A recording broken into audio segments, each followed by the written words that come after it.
नमस्कार, आप देख रहे हैं कशिश न्यूज। आपके साथ मैं हूं उर्वशी और अपन झारखंड में सत्तारूढ़ झारखंड मुक्ति मोर्चा अपने जनाधार को और मजबूत करने की कोशिश में जुटा है। इसी बात को ध्यान में रखकर पार्टी का 12वां केंद्रीय महाधिवेशन आज राजधानी रांची में शुरू हो गया है। इस महाधिवेशन में पार्टी के कई नेता और कार्यकर्ता भारी तादाद में शामिल हुए हैं।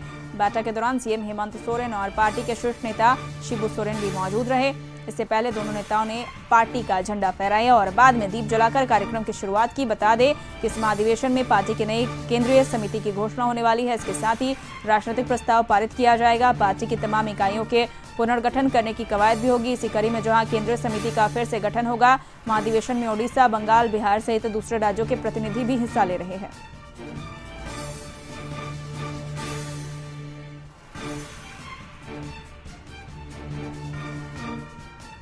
और अधिक जानकारी के लिए बात करेंगे झारखंड न्यूज कोऑर्डिनेटर मनोज जी इस वक्त हमारे साथ लाइव चैट पर जुड़े हुए हैं।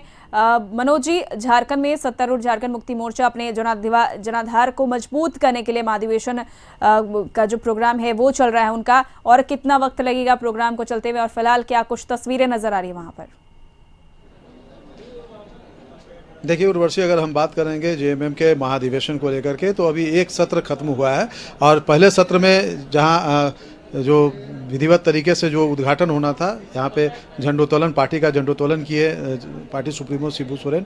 उसके बाद शहीद की वेदी पर माल्यार्पण कर फिर विनोद बिहारी महतो के चित्र पे माल्यार्पण किया और उसके बाद विधिवत रूप से अधिवेशन शुरू हुआ है। अधिवेशन शुरू होने के बाद जो कमेटियाँ थीं वो सारी भंग कर दी गई और उसके बाद अब नई कमेटियों के गठन को लेकर कवायद की जा रही है। लेकिन पहले सत्र में जो है राजनीतिक प्रस्ताव पारित किया गया है और अभी ये हम लोगों को ये पार्टी की तरफ से दिया गया है। ये जो राजनीतिक प्रस्ताव पारित किया गया है, मैं दिखाना चाहूँगा दर्शकों को कि ये 5 पन्ने का है। इसमें राजनीतिक प्रस्ताव है, बहुत सारे इसमें विषय डाले गए हैं। पृष्ठभूमि है झारखंड की, जेएमएम का पृष्ठभूमि है, उसमें किस तरीके से आंदोलन से उपजी और अभी तक का क्या संघर्ष का इतिहास रहा है, वो सारी चीज़ें इस पर दी गई है। जल, जंगल और ज़मीन की बात की गई है कि जल, जंगल, ज़मीन को लेकर के अभी क्या स्थिति है। जो यहाँ पे पूर्व की सरकारें थी, उनकी जो नीतियाँ थी, उससे यहाँ के लोगों को कितना नुकसान हुआ है।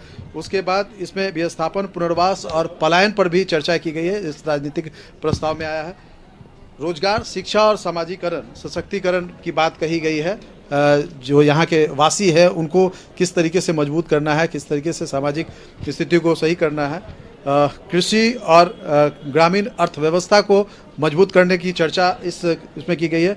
उद्योग, खनन और व्यवसाय, चूँकि अगर हम झारखंड की अगर हम बात करते हैं तो बगैर उद्योग और बगैर खनन की झारखंड की चर्चा बेमानी होगी, तो पार्टी के राजनीतिक प्रस्ताव में उसे भी शामिल किया गया है। इसके साथ ही अगर हम बात करेंगे तो आने वाले दिनों में पार्टी की क्या रणनीति होगी, किस तरीके से पार्टी राजनीतिक स्तर पे आगे बढ़ेगी, उन सारे चीज़ों की इसमें विस्तृत तरीके से चर्चा की गई है। जो यहाँ पे डेलीगेट्स आए हुए थे विभिन्न जगहों से, उन सारे लोगों के साथ में चर्चा की गई और ये राजनीतिक प्रस्ताव को पारित किया गया है। अब दूसरा सत्र अभी से शुरू हो रहा है। इस सत्र में आने वाले दिनों में किस तरीके से पार्टी काम करेगी, नई कार्यकारिणी का गठन होना है वो होगा, और इसके साथ ही जो पार्टी के संविधान में जो संशोधन वगैरह की जो बात है उस पर क्या कुछ निर्णय लिया जाएगा, वो सारी चीज़ें आएंगी। हमारे सहयोगी नैयर हैं हमारे साथ, जो लगातार इस खबर पर बने हुए हैं। नैयर, अगर हम बात करेंगे जिस तरीके से चल रही है, जिस तरीके से कार्यकर्ताओं का उत्साह था, क्या कुछ अंदर से खबर आ रही है कि किस तरीके से चल रही है और क्या कुछ चर्चा हुई है? देखिए, पहला जो सेशन था वो तो पार हो गया, जिसमें राजनीतिक प्रस्ताव पास हुआ, जिसमें से झारखंड के जितने भी वेलफेयर कार्य है, जैसे बिजली से लेकर पानी तक, वो सुविधा को ध्यान में रखते हुए चर्चा हुई और जन जन तक पहुंचाने की भी बात हुई है। और साथ ही इसमें जो बड़े जैसे खनन है वो और जो बड़ी चीज़ें हैं वो सबको भी विस्तार से बात की गई है और उसे पटल पे भी रखा गया है पहला सेशन में। और दूसरा जो सेशन है हालांकि अभी चल रही है, और दूसरे जो सेशन में यह मालूम करना होगा कि जो संशोधन की बात हो रही थी कि पार्टी में कुछ संशोधन है, संविधान का संशोधन, उसमें क्या किया गया। हालांकि चर्चा हुई है और सूत्रों से यह भी मालूम चला है कि अंदर कुछ हो हंगामा भी हुआ है चर्चा में।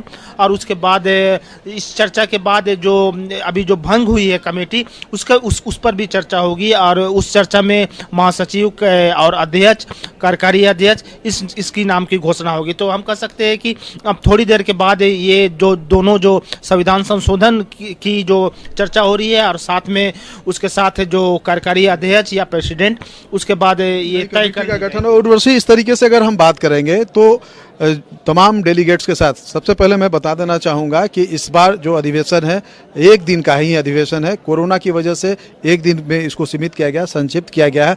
इसमें जो डेलीगेट्स प्रदेश भर के आते थे उनकी संख्या को कम किया गया है। मात्र 25% डेलीगेट्स को अंदर जाने की अनुमति मिली है। इसके साथ ही हम आपको बता दें कि बृहत्तर झारखंड की परिकल्पना को किस तरीके से साकार किया जाए। चूँकि जेएमएम के एजेंडे में पहले से ये शामिल रहा है कि झारखंड का जो है सिर्फ झारखंड नहीं बल्कि जो पड़ोसी राज्य है जैसे बिहार, बंगाल, छत्तीसगढ़ और उड़ीसा, इन सबों में पार्टी का विस्तार किस तरीके से किया जाए, इन सारे चीज़ों को लेकर के आज चर्चा हो रही है और आगे की रणनीति बन रही है। और रणनीति बनने के बाद क्या कुछ होगा उसके बाद प्रेस को ब्रीफ किया जाएगा, तो ये सारी चीजें स्पष्ट हो पाएंगी कि किस तरीके से। बिल्कुल मनोज जी, सही कहा आपने कि क्या रणनीति बनती है ये थोड़ी देर में ही पता चल जाएगा। फिलहाल तमाम जानकारियों के लिए